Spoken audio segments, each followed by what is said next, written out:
Well, when you think about it, there's probably three reasons why somebody should work. We need to work for money, we need to live, we need to support our families. We need to work for fulfillment because, you know, people basically enjoy work a lot of the time. And we need to work because it defines our place in society. If someone meets you for the first time, generally speaking, by the second question, they'll have asked you, what do you actually do?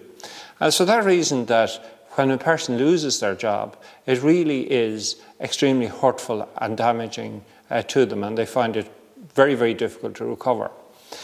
When we look at this from the point of view of Jesus, he, in fact, was a worker. It's not often appreciated, perhaps, that he worked in construction for quite a long time because he started his public life when he was 30, so we assume that he worked for perhaps 15 years. He could probably empathise quite well with an awful lot of our own fellow citizens who worked in construction and who today have no jobs. And Jesus emphasises work many times in the scriptures, and it's for that reason really that the church has taken such an interest in this aspect of it from a social policy point of view.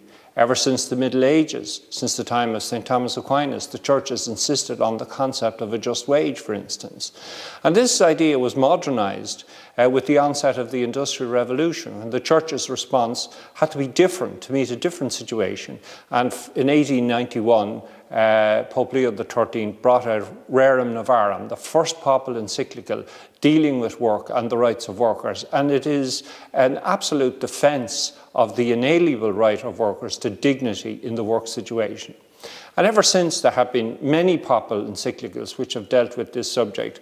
Most recently, I suppose you could say, the work of Pope Paul II, who he spoke very often about it. And for him, it was a question of the dignity of the human person expressed through their work.